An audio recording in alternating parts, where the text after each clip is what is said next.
Earlier today, the leader of Cheshire Council, Conservative Michael Jones, told BBC Radio Stoke how he sees the town changing as a result of the high-speed service and what could happen to the current station. That station is recognised as being old and tired, and it needs to have a lot of money to make it work. We don't have that money, nor does anybody else.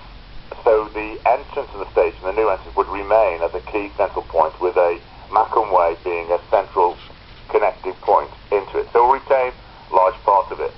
The rest could become a museum, could become a focal point for other things. No problem. We suggested that we could have a museum there quite easily, and I think that's well, we could look at it. The key thing is, I don't think that station works as well as it should do now, and if we don't get this through, the likelihood is over time, unless they invest £200 million on new signalling, our service will diminish anyway. So, what does Crewe Town Council make of the vision for the town in relation to HS2 and the existing station? Let's talk to Kevin Hickson, the leader of the Town Council. Good afternoon, Kevin. Good afternoon, Tim. Well, let's pick up on that point that Michael Jones mentioned earlier, just to start with, the idea that the existing station could become a museum. Let me get your thoughts. Well, at first, when I heard that, which was only earlier on today with your radio interview, because he hasn't consulted us about that at all, I was quite shocked, but to be honest, perhaps I shouldn't be shocked, because the whole exercise in terms of HS2 and the modernisation of Crewe Station and the consultation has been shambolic in my view. The proposals that were presented to the public in the consultation before Christmas were different from the ones that Michael Jones has announced in the new year, and then he waits until the last day of the consultation to announce that it may be a museum. So I'm afraid perhaps I shouldn't be shocked at all, but disappointed, because I think the whole issue of Crewe Station and whether we get HS2 or not is an incredibly important issue for Crewe. The future economic viability of the town may well depend on it, and unfortunately it's been treated in this rather slapdash way. So that's my view on that. Are you backing the call for HS2 to stop at Crewe? Well, certainly if there's a national decision that HS2 goes ahead, and at the moment there's still some uncertainty about that, but if the government decides nationally to go ahead with HS2, I think it's absolutely essential that we have a HS2 station in Crewe. The town, the whole reason for being of Crewe, of course, is as a railway town, and they're not being nostalgic in saying that we need to maintain a strong role for the railways in the town. The future economic development of the town depends on having a station, and if HS2 goes ahead, I think it's absolutely essential that we have a HS2 stop at Crewe. The original idea of that was to try and combine it in some way with the existing station, perhaps having an underground stop.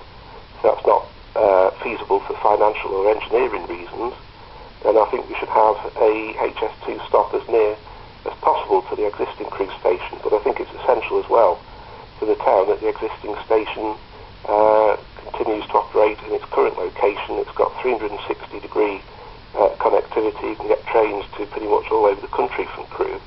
If this existing station is moved, then there's a threat that will no longer be the case, really. It's never connected brilliantly with the town centre, though, has it? It's never connected with the town centre now, and I think, and again, I go back to the first point that I made about having a proper consultation. If Cheshire used to come to us before they'd announced these plans, we could have discussed this, because our response to Cheshire Council's proposal, our formal response, is the need to have a properly integrated public transport system which meets the needs of all the people in the town and the surrounding areas, and is environmentally sustainable. Anyone looking at the bus station, everyone who uses it on a regular basis will know exactly what I mean. It is something of an eyesore, and I think we need a new bus station. We need to upgrade the existing station. We need to widen the bridges. The number of railway bridges in the town creates a lot of bottlenecks, particularly the roundabout and the bridge over Crewe Station. Where would all the money come from for that, though? Because that's a significant investment, isn't it? It is a significant investment, and obviously we need to lobby for that, and hopefully that would come with HS2. But I think even if HS2 doesn't go ahead, we should still be lobbying for that sort of investment. If the thing is, the danger is here, and I say danger might be the wrong word to use, because it's important that, I stay on the fence on this one, but you've got Stoke-on-Trent City Council that would like the stop there. They say they can deliver this sooner and cheaper than the Crewe model, and here you are saying we'd like you to be spending all of this extra money on dealing with the infrastructure to get in and out of Crewe. Well, it's starting to seem more appealing to ministers who are making the decision, isn't it, to look elsewhere? If HS2 is to go ahead, I think it's much more viable to have the station in Crewe, because Crewe Station is much better connected. It has the 360-degree connectivity that I talked about before, that Stoke doesn't really have. Stoke would also benefit from having a HS2 station in the Crewe, the vicinity of Crewe. It would benefit the whole of Cheshire and North Staffordshire to have the station on the West Coast main line. But you say you're in the dark where it comes to discussions over HS2, are you, with communication or lack thereof with Cheshire East Council? Generally, and that's disappointing. I think the idea of the museum may have some mileage in it if the parts of Crewe Station could be used for the office accommodation, conference facilities. There may be scope to integrate a museum as part of the existing station, but in my view it's essential that the existing station continues to operate with that 360-degree connectivity that I've talked about. Okay.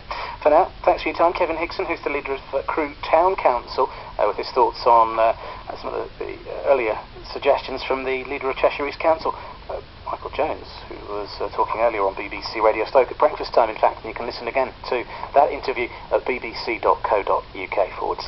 Stoke. Click on the breakfast show. In the next 10 minutes